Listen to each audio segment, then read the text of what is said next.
नमस्कार दोस्तों, आप सभी का हमारे YouTube चैनल राउंड ट्रिक 2.0 में स्वागत है। आज हम आपके लिए गणित के इंपॉर्टेंट क्वेश्चन लेकर के आए हैं और मैं आपको बता दूं, मैं सभी वीडियोस पार्ट वाइज बना रहा हूं जिससे कि आपको तैयारी करने में कोई भी परेशानी ना आए। ठीक है, तो आप प्लेलिस्ट में जाकर के पार्ट वाइज वीडियोज को देख सकते हैं। तो चलिए स्टार्ट करते हैं। पहला सवाल है, दो संख्याओं का HCF 75 तथा LCM 450 है।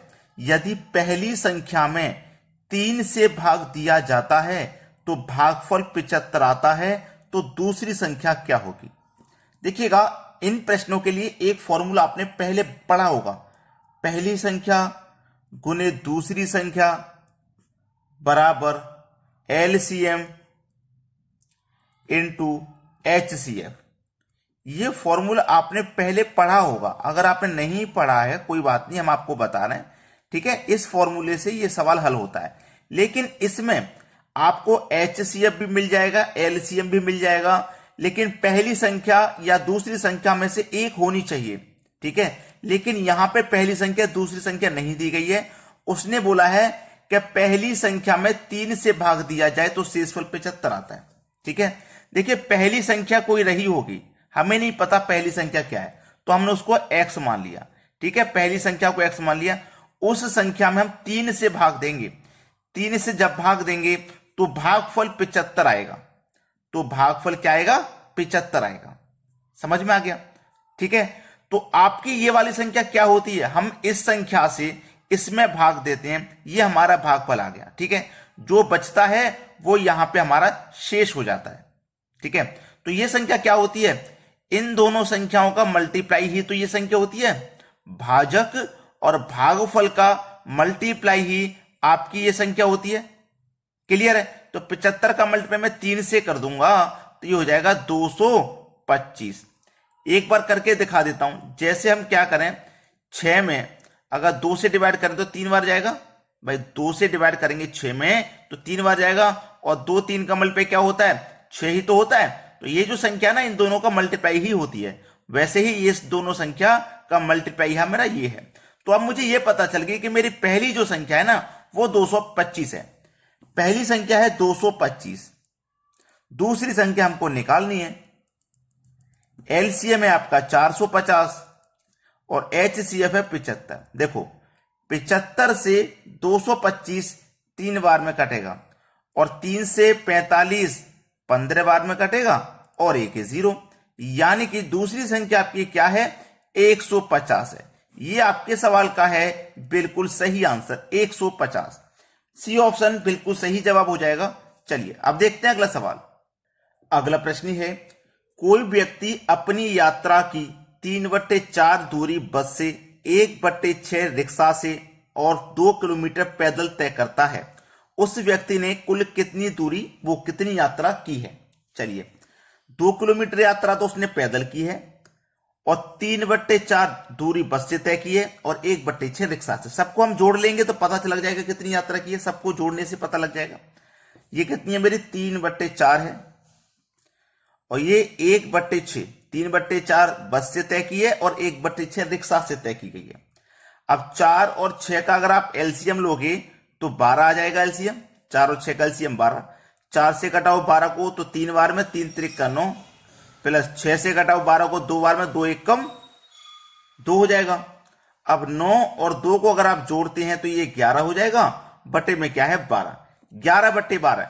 11/12 का मतलब है कि 12 में से जो 11 दूरी है वो बस से और रिक्शा से तय की गई है। बात क्लियर है? 12 में से 11 दूरी बस और रिक्शा से तय की गई है। इतना क्लियर हुआ सभी को? यहां तो कोई दिक्कत नहीं। 12 में से 11 दूरी बस और रिक्शा से तय की गई है। अब देखना, 12 में से 11 दूरी बस और रिक्शा से तय की गई है, यानी कि 1 का अंतर यहां पे कितने के बराबर हो जाएगा? 2 किलोमीटर के बराबर हो जाएगा। देखो 12 और 11 में 1 का अंतर है ना, यानी कि 12 में से 11 की दूरी उसने बस और रिक्शा से तय की गई है, और शेष दूरी को उसने पैदल तय किया है जो कि 2 किलोमीटर है। ठीक है, तो देखो यहां से 12 और 11 में 1 का अंतर, और पैदल तय की गई 2, तो 1 बराबर 2 के है। तो टोटल दूरी जब 12 थी, टोटल दूरी जब 12 थी, 1 बराबर 2 के है, तो 12 बराबर कितने की हो जाएगा, 24 की हो जाएगा। तो टोटल दूरी उसने 24 किलोमीटर की यात्रा की है, 24 किलोमीटर। पहला ऑप्शन सही जवाब हो जाएगा। तो इस प्रश्न में आपको बिल्कुल भी कंफ्यूज नहीं होना है, बट कंफ्यूज करके उसने क्वेश्चन दिया गया है, ठीक है। वो शेष दूरी को 2 किलोमीटर को पैदल तय कर रहा है। तो यहां 12 में से 11 को आप माइनस करोगे, 1 बचेगा। यहां एक बराबर 2 के है, जब 1 बराबर 2 के तो टोटल दूरी 12 बराबर 24 के। चलिए अब देखते हैं अगला सवाल। अगला प्रश्न है, एक धनराशि 5 वर्षों में स्वयं का 3 गुना हो जाती है, ठीक है। कोई धनराशि है, हमें नहीं पता, जब नहीं पता तो हम उसे 100 मान लेते हैं। वो कितनी हो जाती है, 3 गुना। तो 100 से 3 गुना होने में 300 हो जाएगी। 100 राशि थी, 300 हो गई, तो ब्याज उस पर 200 रुपये का लगा। और कितने समय में हो गई है, 5 वर्ष में हो गई है, यही तो है, ठीक है। तो समान साधारण ब्याज की दर पर धनराशि स्वयं का 5 गुना कितने वर्षों में हो जाएगी, स्वयं का 5 गुना, यानी कि राशि कितनी 100, 5 गुना 500 हो जाएगी। भाई 5 गुना की कह रहा है तो 100 की 5 गुना 500 ही तो हो जाएगी। तो उस पर ब्याज कितना लगेगा, 100 की 500 होने पे 400 रुपये का ब्याज लगेगा। अब तो समय पूछ रहा है, देखो जब ब्याज 200 रुपये मिल रहा था तो 5 वर्ष का समय था, जब ब्याज 400 रुपये मिलेगा तो समय भी दोगुना हो जाएगा, यानी कि 10 वर्ष का समय हो जाएगा आपका। यहां तो करने में कोई समस्या होनी ही नहीं चाहिए। इस प्रश्न को करने में कोई समस्या आपकी नहीं रहेगी। जब साधारण ब्याज है हमारा तो प्रत्येक वर्ष के लिए दर समान रहता है। चलिए अब देखते हैं अगला सवाल। अगला प्रश्न है, एक गांव की जनसंख्या 400 से बढ़कर 450, वो 4000 से बढ़कर 4500 हो गई। पुरुष में 10% की वृद्धि हो रही है और महिला में 20% की वृद्धि हो रही है। तो पुरुषों की जनसंख्या ज्ञात करें। देखिए किसी गांव की जनसंख्या 4000 है, 4000 से बढ़ के 4500 हो गई है। तो कितनी बढ़ गई है वो जनसंख्या, 500 बढ़ गई है, ठीक है। अब यहां पे एक चीज है कि पुरुष यानी कि मैन में 10% की वृद्धि है और फीमेल में 20% की वृद्धि हो रही है, यही तो चीज दी गई है। क्लियर है। चलिए अब हम यहां पर निकालेंगे, 4000 से 4500 हो गए, 500 की वृद्धि हुई। कितनी की वृद्धि हुई भाई, 500 की वृद्धि हुई है। कितने पर हुई है वृद्धि, ये 4000 पे हुई है। 4000 से तो बढ़े हैं। और क्या करेंगे, प्रतिशत के लिए 100 से मल्टीप्लाई। तो देखो 2 जीरो से मैं सीधे सीधे 2 जीरो कटा दूंगा। 5 से 40 8 बार में कटेगा और 8 से कटा दो इससे 12.5 बार में कटेगा।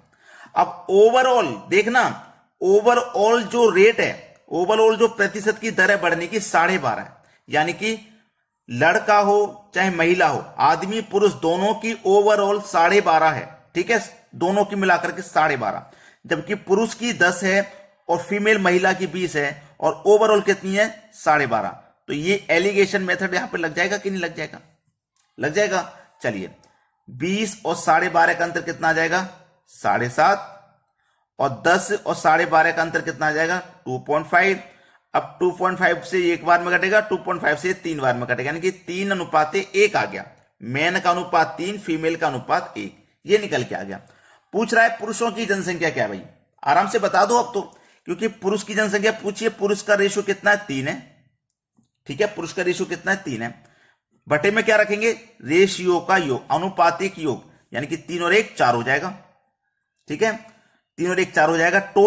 टोटल हमारे पास जनसंख्या कितनी थी, 4000। 4000 से मल्टीप्लाई कर दो, बस निकल के आ गया। 4 से 4000 को कटा दोगे तो 1000 टाइम में कटेगा, और 3 का मल्टीप्लाई 1000 से कर दो तो ये हो जाएगा 3000।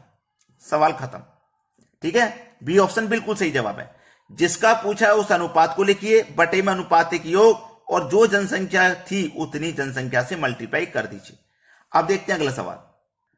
अगला प्रश्न है, ए तथा बी ने 20,000 रुपए तथा 30,000 रुपए एक व्यापार में लगाए। 3 महीने बाद बी ने अपने 5,000 रुपए निकाल लिए। वर्ष के अंत में उनके पूंजी का अनुपात क्या है। देखो ए ने और बी ने, इन दोनों ने रुपए लगाए हैं, व्यापार चालू किया है। ए ने लगाए हैं 20,000 रुपए, ठीक है। 20,000 रुपए कितने समय के लिए लगाए भाई, 2 बरस के लिए लगाए हैं, ठीक है। 2 बरस के लिए लगाए हैं। देखो ए तथा बी ने 20,000 तथा 30,000 एक व्यापार में लगाए। 3 महीने बाद बी ने अपने 5,000 रुपए निकाल लिए।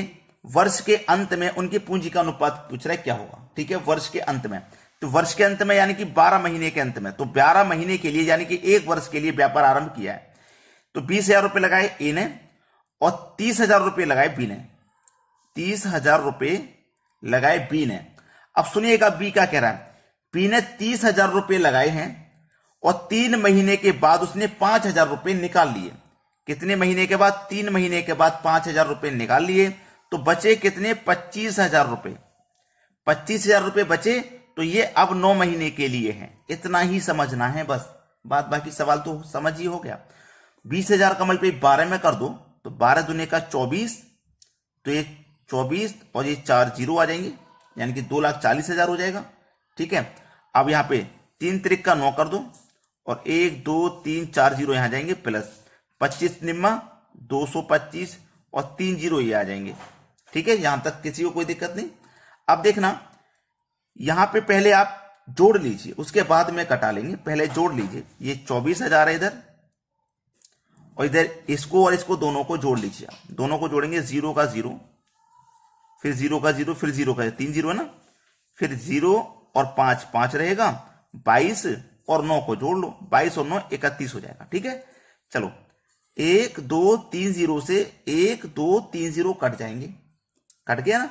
अब 5 से कटाते हैं, 5 से कटेगा, 5 चौके 20, 4 बचेगा 40, 5 अट्ठे 40, 5 से इसको भी कटाएंगे, 5 छिंग 30, 1 बचेगा 15, 5 त्रिक का 15, 63 बार में गया, ये 48 और ये 63। कटा के छोटा कर लो भाई, कटा के छोटा कर लो। 3 से कटेगा ये, और 3 से ये भी कटेगा, 3 से कटाओ, 3 एकम 3, 1 बचेगा 18, 3 छिंग 18, 3 से कटेगा, 3 दूने का 6, 3 एकम 3, 21 बार में। तो 16:21 देखिए किस ऑप्शन में है, 16:21 पहले ही ऑप्शन में। तो ये आपके प्रश्न का बिल्कुल सही जवाब है। ठीक है, क्या आपने अभी तक लाइक नहीं किया वीडियो को? नहीं किया तो कर दीजिए और शेयर भी कर दीजिए। ठीक है दोस्तों, धन्यवाद।